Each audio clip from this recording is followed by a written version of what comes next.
So today I want to talk about Stormy Weather 2, which at the time of recording is the most recent episode of Miraculous Tales of Ladybug and Cat Noir.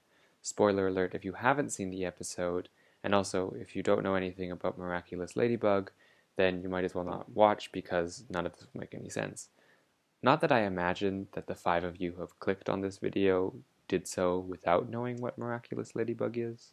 Anyway, Stormy Weather 2. This episode garnered a lot of criticism when it first aired a couple of weeks ago. So far in the first 2 seasons and a bit, Miraculous Ladybug has been pretty formulaic, with a sort of monster of the week structure every episode.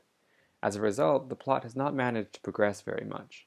The main tension of the love square between the 2 main characters, Ladybug/Marinette and Adrien/Cat Noir, has not moved much beyond where it started, and they also have made very little progress in defeating the main villain.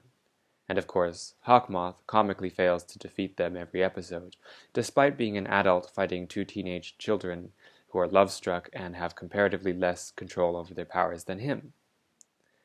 In any case, for the first 2 seasons, this was more or less an acceptable state for things to be in. The rhythm of the show was being established, and people were happy to just fall in love with the premise. Also, it's not like there was no progress being made, but it happened very slowly, and sometimes the progress that was made was seemingly erased in other episodes. Now that we're into Season 3, however, more mature fans have become increasingly disappointed with the lack of forward momentum in a children's show. To the fans who were making these sorts of complaints, Stormy Weather 2 at first seemed almost like an insult. The main villain in this episode was Stormy Weather, who was already the main villain in Season 1, Episode 2. So, before the episode even aired, this made it feel like a step backward rather than forward. To make things worse, the entire episode was just a series of monologues by various characters referring back to past events in the show. So instead of writing and animating a normal episode, the producers decided that this one would just be a clip show. In total, the episode is 22 minutes long, 10 minutes and 50 seconds of which is original content. So more than half of the episode is reused clips, and 1 minute and 30 seconds of this is devoted to transformation sequences. I suppose in fairness to the producers, this episode represents the biggest departure from the show's formula to date, and so for those people who are complaining that the show has become too formulaic, I guess the lesson is be careful what you wish for? Okay, so people weren't really happy with the episode. It just seemed like a lazy and half-hearted attempt on the parts of both the writers and animators. But now that I've had some time to, really think about the episode and the socio-cultural moment in which it aired, I'm beginning to think that a lot of the criticism against it is actually misplaced. In fact, I think the episode is one of the best of the show so far, if not of television in general. So, if the main reason people didn't like the episode was because it lacked progress either in terms of the plot or character development, I think that, at least, is demonstrably false. Throughout the episode, we learn many new things about the characters. For example, we learn that both Adrien and Gabriel couldn't recognize someone crushing on them if they lovingly draped their arms around their chest or wrote them sickeningly sweet love poetry. But I suppose we already knew this. However, I think the most important thing that we learn in this episode is that the woman who manages the news station, who bullied and mocked Nadia through an earpiece while she was on air in Prime Queen, is also horrible to all of her other employees. In this episode, she sent one of her reporters out in -40-degree and dropping weather to watch an epic showdown at the foot of an active volcano in only a light sweater. This is confirmation that Hawkmoth actually has competition in terms of the biggest threat to the citizens of Paris. A little less important than this massive revelation comes from a few moments between Ladybug and Cat Noir as they fight Stormy Weather. Here's the first moment. Can she really do that? Probably. But don't worry, Kitty. We're not gonna let her rain on Paris' parade. Hey, was that a pun I heard, milady? Yep. A little change is good, don't you think? I love that girl. Here we see Ladybug make a pun, which is something that she has in the past criticized Cat Noir for. So in this episode, we get a continuation of the trend of Ladybug being a massive hypocrite. In this clip, we also get to see the technical prowess of the writing crew. If you want to make sure that your audience knows that a character has changed, just have them say it explicitly so that there's no doubt. The second moment is this one. We're not gonna let Stormy Weather defeat us, right, Kitty? As usual, I completely agree with you, Bugaboo.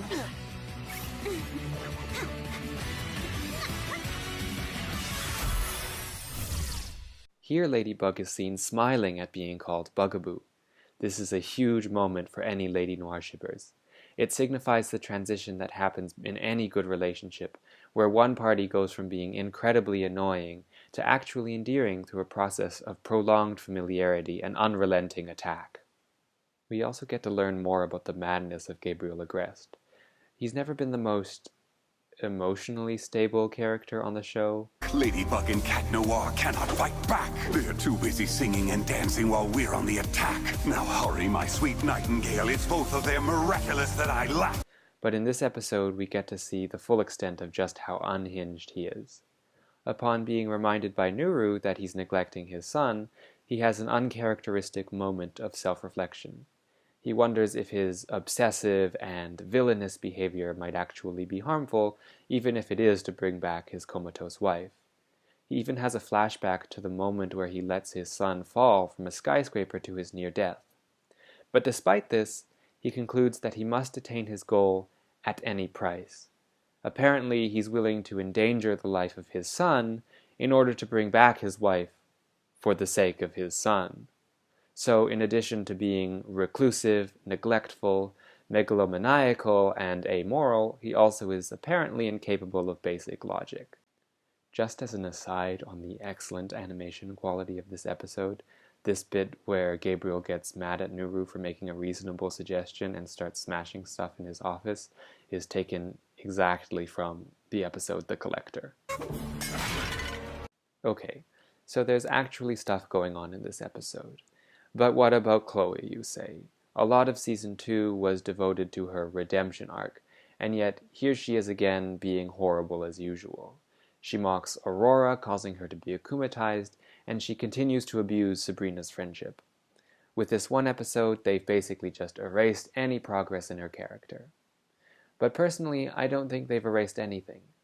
The fact that she continues to be unempathetic and selfish doesn't undo any previous progress.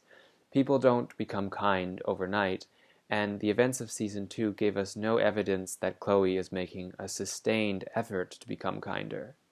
Instead, we merely learned that Chloe was capable of kindness and self-reflection. But she still has a long way to go, and this episode was a good reminder that change takes time if it comes at all. So you might agree with me that this episode isn't just a throwaway, and that it actually manages to progress things. But you might still be tempted to say that having your characters have prolonged internal monologues or awkward and extremely one-sided dialogues is a pretty ham-fisted way of developing them, and in fact, this is only indicative of a laziness on the part of the producers. But surprisingly, you would be wrong. If the producers had wanted to, they could have naturally worked in all of this information in the course of a normal episode, instead of dumping a bunch of anxiety-ridden speeches in a disjointed clip show. But they didn't. They chose to do the latter on purpose, and it was brilliant. Miraculous Ladybug is a show built on dramatic irony. The relationships between the characters are made comedic and absurd by the existence of their various secrets, known only fully by the audience. This applies not only to the love square, but think of Marinette's relationship with Chloe or Alia, or Adrian's relationship with his father. The tension of all these dramatic ironies has been slowly building in the show since its beginning, and we're at a point now where the fans are practically begging the writers for some amount of release. The love square doesn't have to break, but somebody needs to be let in on the secret. For many fans, the burden of the secret has become too great. We need a character on the show to bear this burden with us and to give voice to our suffering. This is why people love Plague so much. He knows the truth, and he recognizes its ridiculousness. But Plague isn't enough. He kind of has an alien indifference to the relationships between humans.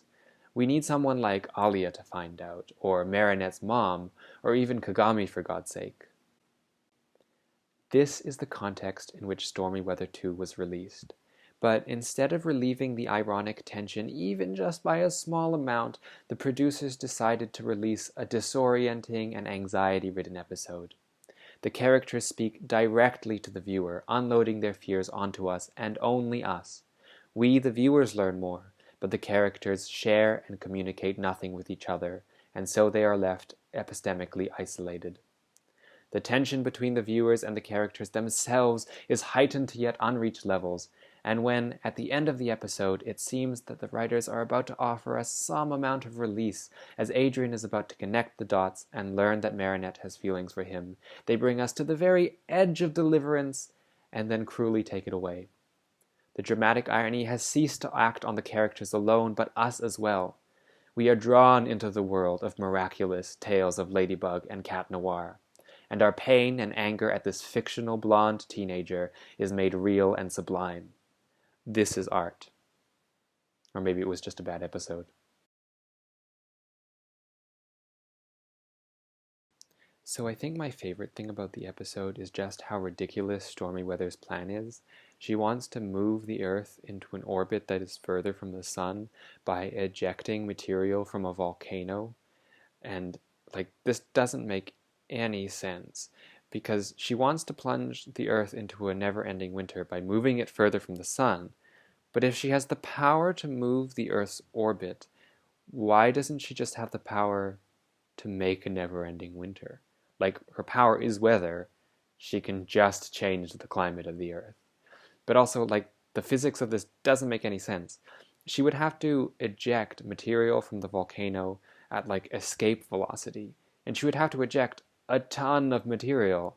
And so the Earth is moving really quickly, apparently, because the temperature is dropping rapidly. So she has to be ejecting a ton of material per second and accelerate it to escape velocity super rapidly, so that I would just imagine that this would just cause an explosion that would destroy the entire Earth. Which, I mean, that's not much worse than plunging it into a never-ending winter. Everyone's gonna die except for her. So, mission accomplished?